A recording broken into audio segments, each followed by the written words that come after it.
전 좋아합니다. 좋아하지만 그 추억과 저의 미래의 선택은 완전히 별개의 문제예요. 반갑습니다, 여러분. 짱그레입니다. 오늘 말씀드릴 내용은 저번에 공기업의 장점을 찍었다 보니까 이번에는 제가 느낀 단점 위주로 말씀을 드리겠습니다. 앞서도 영상에서도 말씀드렸듯이 제가 뭐 개인적인 의견이고 모든 공기업에 뭐 통용된다 이런 부분은 아니지만 그래도 제가 몇 년 동안 고민한 부분이기 때문에 여러분한테 결정하시는 데 많은 도움이 될 것 같고 공기업 다니시는 분들은 또 공감하실 수도 있고 예, 그래서 여러 가지 단점들에 대해서 말씀드리겠습니다. 일단은 제가 좀 디테일한 부분들 벌써 제가 퇴사한 지 한 달밖에 안 됐는데도 많이 까먹었어요. 공기업의 그런 어떤 그런 바이브 있잖아요. 제가 지금 이미 사무실에 출근하고 있기 때문에 새롭게 적응하는 곳에서는 완전 분위기가 다르거든요. 그래서 좀 많이 까먹었는데 그런 디테일한 부분들, 제 감정적인 부분, 무드적인 부분 말고 구조적으로 좀 말씀을 큼직큼직하게 한번 드려보겠습니다. 일단은 첫 번째 단점은 공기업 자체의 단점이라기보다는 좀 그 들어가는데 좀 어렵다라고 할 수 있을 것 같습니다. 앞서 공기업의 장점에서 제가 나이에 상관없이 뽑아준다라고 말씀을 드렸는데 그 말인즉슨 되게 그 나이를 컷해버리면은 사실 그 경쟁 집단이 줄어들잖아요.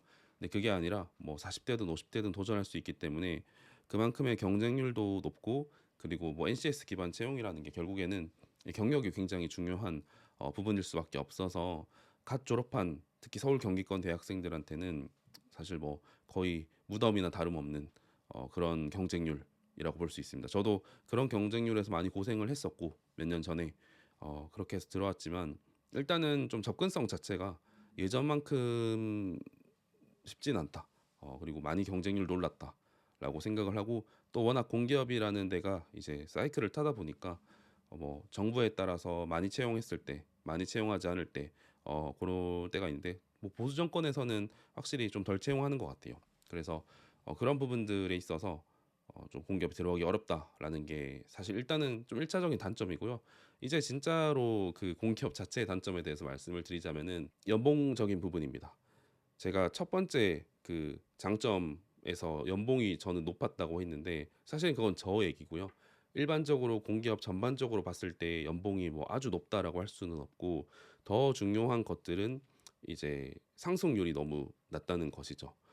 뭐 대기업도 그렇고 뭐 중견기업도 그렇고 뭐 다른 사기업들은 어떨지 모르겠지만 공기업의 경우에는 이제 총액인건비 제도 하에서 이제 그런 재원이 인건비 재원이 정해져 있기 때문에 뭐 너희들이 일 잘했으니까 돈 더 줄게 이런 부분이 아니라 거의 스트릭하게 계속해서 한 일정한 총액에서 유지가 되기 때문에 그 총액이 이제 상승을 해요. 그 파이가 커져야지 많이 나눠줄 수 있는데 그 부분이 아니라 저는 동결도 당해봤고 사실상에 뭐 2, 3%대 3%면 되게 높은 수준이니까 물가 상승률을 어쨌든 따라잡을 수 없는 그런 상승률이었기 때문에 연봉이 처음에도 낮은데 이런 상승률까지 낮아버리니까 사실은 그 안정성이라는 것도 결국에는 어느 정도의 구매력이 뒷받침되어야 되는데 그런 부분들보다는 확실히 좀 상승폭이 너무 적다. 그리고 내가 뭐 일을 잘해서 성과급을 더 받고 이런 구조가 아니다 보니까 이런 단점은 좀 있을 것 같습니다. 그래서 돈을 기대하고 공기업에 가는 거는 사실은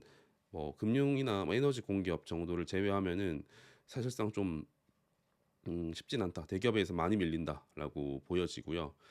그래서 연봉적인 부분은 다 또 공기업마다 뭐 공단도 있고 뭐 시장형 공기업도 있고 뭐 여러 가지가 있으니까 기타 공공기관도 있고 그래서 일률적으로 말씀드릴 수는 없지만 전반적으로 봤을 때 아주 높은 수준은 아니다. 먹고 살만하다 정도라고 볼 수 있겠습니다. 그래서 연봉적인 부분이 첫 번째 단점이었고 그리고 두 번째는 일단은 좀 수직적인 조직 문화인 것 같아요.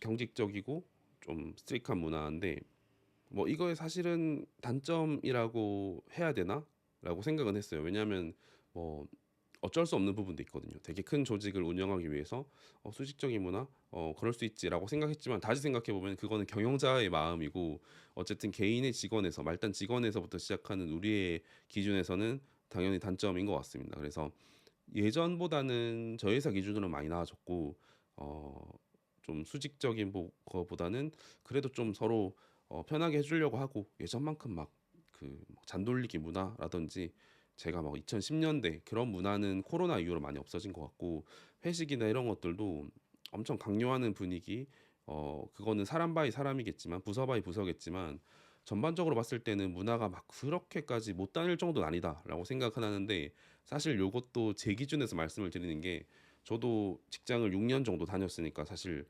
주니어로서도 많이 적응을 한 상태이기도 하고 그리고 저는 솔직히 나왔잖아요. 나왔기 때문에 이렇게 말할 수가 있는 거지. 제가 30년을 더 다녀야 된다고 생각을 했으면은 좀 답답한 문화긴 해요. 아무래도 그 이렇게 인앤아웃이 되게 활발하지가 않잖아요. 뭐 못한다고 해서 자르거나 이런 분위기가 전혀 아니기 때문에 너도 안 잘리고 나도 안 잘리기 때문에 그런 데서 오는 좀 보수적이고 경직적인 문화는 확실히 단점이라고 생각을 합니다. 그리고 사실은 저는 그거보다 더 안 좋은 거는 크게 변화가 없다. 크게 혁신과 그런 성장성이 없기 때문에 굉장히 좀 막 에너지가 좀 떨어진다라고 생각을 해요. 제가 지금 뭐 노법인 다니고 있지만 여기랑 좀 완전 그 템포가 다른 느낌이고 뭐 좋게 말하면은 온정주의적인 문화고 편안한 문화라고 할 수 있지만 또 안 좋게 보자면은 발전을 할 수가 있나 이런 문화에서 그런 생각이 들었고 저도 사실은 일을 되게 처음에는 열심히 하고 싶었는데 이런 문화 속에서 있으니까 열심히 하면 좀 바보가 되는 분위기도 들었고 그리고 열심히 했을 때 뭐 주변에서 너무 열심히 하면 견제를 할 수도 있는 부분이고 그래서 되게 편안하게 다니기엔 좋지만 뭔가 발전을 하고 내가 좀 치열하게 하는 거는 공기업에서는 사실상 쉽진 않을 것 같아요. 그래서 그런 부분에서 되게 경직적인 것 같아요. 그냥 할 거 하고 적당히 잘 맞추고 이런 사람을 너무나도 원하기 때문에 그런 성향이시면 저는 되게 단점으로 안 느끼실 것 같은데 사실 요즘 이제 그 어린 친구들 그리고 20대 후반 중반 친구들이 들어가서 새롭게 일을 시작하기에는 확실히 보수적인 문화가 아직까지는 자리 잡고 있는 것 같습니다. 그래도 제 생각이 많이 바뀌고 있는 것 같고요. 그리고 세 번째 단점인데요. 이거는 가장 치명적인 단점이고 제가 이직을 결심한 가장 큰 이유이자 여러분들이 꼭 한번 체크해 보셨으면 하는 단점입니다. 바로 지방 근무입니다. 사실은 요게 지방도 다 지방 나름이고 뭐 광역시도 있고 완전 오지 근무도 있고 소도시도 있고 순환을 하는지 안 하는지 뭐 다 아주 별별 뭐 지방 근무가 다 있습니다. 근데 저는 그 제가 사실 지방 출신이거든요. 뭐 이렇게 말투를 보시면 알겠지만 아주 지방 출신이고 전 지방 중에서도 완전 섬에 살았거든요. 그래서 완전 시골에 살았었고 그러다가 서울에 대학교 오고 다시 직장을 지방으로 가면서 여러 가지를 고민하고 결정하고 그렇게 하다 보니까 이 지방 근무를 저는 못 버틴다라고 생각을 해서 제가 승부수를 걸었던 부분입니다. 사실은 앞선 두 가지 단점은 여기에 끼지 못해요. 제 생각에는 연봉은 사실 요즘 뭐 연봉으로 돈 모으는 시대가 아니기 때문에 본인이 재테크를 하거나 여러 가지 다른 방법이 있고 사실 조직 문화 같은 것도 사실 쉽지 않아요. 바꾸기 쉽지 않은데 내가 적응이 좀 돼요. 그리고 사실 내가 좀 짬이 차고 이러면은 나아지는 부분도 있어요. 그런 부분이 있기 때문에 사실은 요거는 또 사람마다 다르기 때문에 어느 정도 극복이 가능할 수 있는데 사실은 이 지방 근무는 뭐 내가 헬리콥터를 가지고 있지 않은 이상 뭐 순간 이동을 할 수 있지 않은 이상 극복을 못하는 부분 아주 구조적인 부분이라고 생각을 하고 있습니다. 일단은 지방 근무의 단점은 정말 뭐 정말 많지만 저는 크게 세 가지 정도로 생각을 했어요. 제가 의사결정하는 걸 말씀드릴게요. 일단은 사람의 문제가 있고 그리고 인프라의 문제가 있고 비전의 문제가 있습니다. 이 세 가지가 저는 다 너무 아쉬웠는데요. 일단 사람으로 치자면은 주변에 사람이 없어요. 그러니까 진짜 사람도 몇 명 없고 그리고 내가 아는 사람은 더 없고 그게 정말 컸습니다. 그래서 일단 내가 아는 사람이 없다는 거는 사실 저도 학교를 이제 서울에서 나왔고 그러다 보니까 특히나 서울 토박이 분들 같은 경우에는 이런 걸 너무 느끼실 건데 내가 친구랑 그동안 맺어왔던 그런 환경 인연들 그런 관계들이 지방금을 하면서 아주 많이 끊어집니다. 이게 뭐 거리가 무슨 상관이냐 마음이 뭐 문제고 의지의 문제지 하는데 끊깁니다. 어느 정도는 끊기게 돼요. 예, 그래서 그게 가장 좀 외로운 부분이죠. 처음에 사회 초년생으로 직장 적응하기도 바쁜데 친구들도 주변에 있던 사람들이 다 없다라는 부분이 있어서 정말 치명적인 초반의 단점이에요. 그래서 보통 수도권에만 사신 분들은 처음에 지방 근무 오고 나서 완전 깜짝 놀라죠. 깜짝 놀라고 그리고 많은 외로움을 느끼죠. 거기서 우울감도 느끼고요. 저는 그런 걸 많이 관측했기 때문에 말씀드릴 수 있습니다. 그리고 아까 주변에 사람 자체가 없다고 했잖아요. 사실은 뭐 저는 결혼을 하고 싶은 사람이고 이제 어쨌든 결혼을 하려면 사람이 있어야 되는데 이게 뭐 사내 연애 아니고는 사실상 아주 큰 광역시에 본사가 있거나 뭐 사업장이 있거나 그러지 않고서는 정말 그 소개받기도 어렵고 주변 풀 자체가 쉽지 않다. 사람이 있어야지 결혼을 할 거 아니에요. 그리고 사람이라는 게 진짜 사람도 있어야겠지만 나랑 어느 정도 사실 비슷한 사람들끼리 결혼을 하잖아요. 그런 부분에서 내가 어떤 그 만날 수 있는 풀 자체가 너무 적다라고 보여집니다. 그리고 뭐 수도권이랑은 당연히 그 어떤 롱디로서 연애하는 거는 너무나도 어렵고요. 그렇게 하시는 분들도 계시지만 저는 상당한 부담감이 있을 것 같고요. 그래서 이런 사람적인 부분들. 그래서 결국에는 회사 사람들이랑 끈끈해지게 됩니다. 회사 동기들이 있고 그렇기 때문에 초반에는 버틸만 해요. 사내 연애도 하시고 동기들이랑도 놀고 그렇게 할 수 있는데 결국 그 동기들도 각자 결혼을 하고 가정을 꾸리고 영원하지가 않다는 것이죠. 그래서 이 회사 사람들이랑 끈끈해지는 게 본인이 편하다면은 그게 좋지만 그게 싫다면은 엄청나게 그런 압박으로 다가올 수 있는 거죠.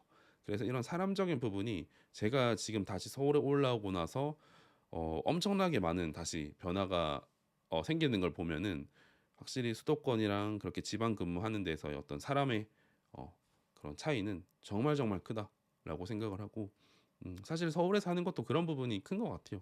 더 이제 뭐 치열하게 사는 분들도 많고 다양한 사람들도 많고 다양한 연령대, 다양한 뭐 출신들 너무 많기 때문에 그런 부분들이 혼합이 돼가지고 큰 도시가 형성된 것 같고요. 그런 데서 오는 매력이 충분히 있기 때문에 전 서울살이의 매력이 수도권살이의 매력이 그런 데 있는 것 같습니다. 사실은 그 요즘 고급 아파트 같은 데 보면은 네트워킹을 되게 강조해요. 그러니까 우리는 되게 괜찮은 사람들이 모여 있는 집단이다라는 걸 강조하는데 그런 맥락과도 비슷한 것 같습니다. 그래서 회사 사람들이랑 정말 친해지고 회사 안에서 정말 집중해가지고 막 거기서 올라가고 이런 식으로 되면은 사실 할 수는 있겠지만 저는 그런 사람보다는 아닌 사람이 더 많다고 생각을 해요. 보통은 적당하게 일을 하고 적당히 가정을 꾸리고 이러려고 그런 편안한 직장을 가는 건데 사실은 그런 지방 근무의 단점이 많은 비중을 차지한다라고 보시면 될 것 같습니다. 특히 사람적인 부분에서. 그리고 이제 인프라적인 부분인데 사실은 이게 남자분들 같은 경우에는 뭐 모든 남자 그렇진 않지만 저도 그랬고 그냥 그 구내 식당이랑 헬스장 있으면은 다른 건 그냥 괜찮아요. 사실 뭐 더 수영장이나 있으면 좋겠죠. 뭐 영화관도 있고 하면 좋겠지만 사실 뭐 헬스장 일 뭐 책 읽거나 넷플릭스 보고 하면은 살 수 있거든요. 그 뭐가 문제냐? 그냥 살면 되지 않냐? 많은 말씀들을 하십니다. 그렇게 저도 그렇게 생각을 해요. 근데 일단 두 가지 측면인데 나는 그렇게 살 수 있는데 내 가정은 그렇게 살 수 있나? 라고 했을 때 내 아이는 그렇게 교육을 시킬 수 있나? 여기서? 여기서 이렇게 다 뭐 모든 그런 인적 교류나 여러 가지 교육이라든지 이렇게 여기서 다 할 건데 그게 되나? 라고 했을 때 말문이 턱 막히는 거예요. 저 남자 혼자서는 괜찮아요. 헬스하고 일 열심히 하고 저 하던 대로 공부하고 저 너무 좋아요. 그렇게 평생 살아도 돼요. 근데 내 아이나 내 아내한테 그거를 강요할 수 있나? 했을 때는 완전히 다른 문제가 되는 거죠. 그냥 학교만 봐도 그래요. 사실 지방의 학교들이 아주 몇몇 군데, 요즘 서울도 그렇지만 제외하고는 제가 느꼈던 거는 외국인이 너무 많아요. 외국인이라든지 사실 저희가 어렸을 때 컸던 그런 초등학교에서 한 반에서 3, 40명 돼가지고 다 비슷비슷한 사람들끼리 있고 그런 개념이 아니라 정말 외국인들이 많고 뭐 저희가 어렸을 때랑 완전 다른 교육 환경이라든지 그런 데 노출될 수 있는데 그 부분을 내가 아이한테 줄 수 있는지 막 제가 뭐 영어 유치원 보내고 이런 것까지는 관심 없어요. 근데 적어도 저는 제가 컸던 환경보다는 조금 더 좋게 해주고 싶은데 지방 근무를 하다 보면 그게 굉장히 어렵다는 거죠. 네. 그래서 몇몇 혁신 도시 아주 잘 조성된 혁신 도시를 제외하고 광역시를 제외하면은 이런 부분들이 사실 많이 느껴지실 겁니다. 특히나 이 병원 같은 부분 훨씬 더 접근성이 떨어진다. 그래서 뭐 차로 가야 어디 여기서는 걸어갈 수 있는데 어디선 차로 가야 되고 차로도 안 되는 경우가 있고 병원 자체도 없고 이게 지금은 괜찮죠. 지금은 30대, 뭐 40대까지 저는 괜찮다고 생각을 하는데 더 나이가 먹었을 때 내가 크게 아플 수도 있고 병원을 더 자주 가야 될 수도 있고 이런 부분들이 있고 아이 같은 경우에도 초반에 병원을 많이 가야 되잖아요. 소아과 같은데. 근데 지방이 잘 없어요. 응급실도 잘 없고 그런 부분들 그게 나중에 지금은 상관없죠. 매일매일 일상생활 하는 데는 상관없지만 한 번 생겼을 때, 한 번 큰일이 났을 때 그게 체감이 안 될까? 라는 부분이 생각이 들었습니다. 그리고 이런 부분들은 바꿀 수가 없어요. 서울에서 지방을 내려갈 수는 있지만 지방에서 서울 올라오는 거는 너무나도 어렵습니다. 직장도 마찬가지고. 그렇기 때문에 저는 이런 인프라적인 부분에서도 단점을 크게 느꼈던 것 같아요. 제가 어릴 때부터 느꼈던 단점이에요. 저는 편의점도 없는 데서 살았거든요. 뭐 남자가 뭐 그냥 그런 거 필요 없지 않냐 그냥 뭐 할 수 있는데 여러 가지로 생각을 하면은 할 수 있는 것과 선택지가 있는 거와 선택지가 아예 없는 거는 저는 완전히 다른 거라고 생각하기 때문에 이런 부분도 한번 참고해 보시면 좋을 것 같고요. 그리고 마지막이 이제 사람 인프라 비전이잖아요. 사실 이런 사람이나 인프라적인 부분이 뭐 지금 현재는 버틸 수 있지만 내가 5년 뒤, 10년 뒤는 어떤 상황일까 생각해 봤을 때 서울이 훨씬 좋을 거라는 거죠. 나중에 어떤 성장성이라든지 미래를 봐서도 어쨌든 지방 소멸 시대로 가고 있고 그것은 제가 뭐 막는다고 해서 막아지는 부분은 아니잖아요. 제 개인으로서 그거는 국가적인 부분에서 가야 되는 건데 지방이 훨씬 부동산이든 어, 이런 여러 가지 인프라적인 부분, 인적 구성 다 더 빨리 안 좋아질 거라는 얘기죠. 제가 이런 떨어지는 판에 있을 것이냐, 아니면 그래도 어느 정도 플랫하게 유지되거나 좀 더 나아질 수 있는 방향 그런 판에서 있을 것이냐 했을 때는 저는 당연히 후자로 가야 된다고 생각을 했어요. 그냥 여기 있다 보면은 지금보다 더 안 좋아지겠구나 하는 게 정말 그 본능적으로 느껴지거든요. 지금은 제가 그런 감정이 안 드는데 좀 많이 무서웠어요. 그런 부분들이. 그래서 한번 10년 뒤를 생각해보고 2040년, 뭐 2030년, 2050년까지 생각을 해본다면은 내가 지방에서 터를 잡고 뭐 15년, 20년 이상 그렇게 한 회사를 믿고 그렇게 생활을 하는 것이 비전이 있는가 했을 때 저는 네, 없다고 보았습니다. 그게 가장 큰 이유였습니다. 저의 불편함은 버틸 수 있지만 제 가정의 불편함은 조금 더 무거운 저한테 짐이었고 그리고 그것이 비전 나중에 더 미래로 이렇게 갔을 때 저도 늙을 것이고 저도 더 이상 바꿀 수 있는 변화할 수 있는 그런 상황이 안 올 텐데 그럴 때 내가 후회하지 않을 수 있을까 했을 때는 저는 많이 후회할 것 같았습니다. 그래서 저만의 방식으로 다시 상경을 하는 쪽으로 준비를 했고 정말 오랫동안 준비를 했고 지금은 여기서 서울에서 다시 복귀해서 살고 있지만 이런 부분들이 지방 생활의 단점이었던 것 같습니다. 뭐 이런 얘기하면 또 뭐 지방 혐오니 그럴 수 있는데 저는 딱 그렇게 비유 드릴게요. 제가 나이키랑 아디다스 신발이 있는데 뭐 아디다스가 더 통풍이 잘 되고 뭐 그 이게 쿠션이 좋고 러닝할 때 더 편하더라. 그래서 아디다스를 선택했다고 해서 나이키가 쓰레기입니까? 그거는 아니라는 거죠. 저는 지방 출신이고 지방에서 어쨌든 컸기 때문에 추억도 있고 저는 좋아합니다. 좋아하지만 그 추억과 저의 미래의 선택은 완전히 별개의 문제예요. 그렇기 때문에 지방도 괜찮습니다. 지방 무시하지 마세요. 하지만 전 무시한 적이 없고 그냥 제가 생각하기에 느꼈던 부분들 의사 결정의 문제였기 때문에 그렇게 봐주시면 될 것 같고요.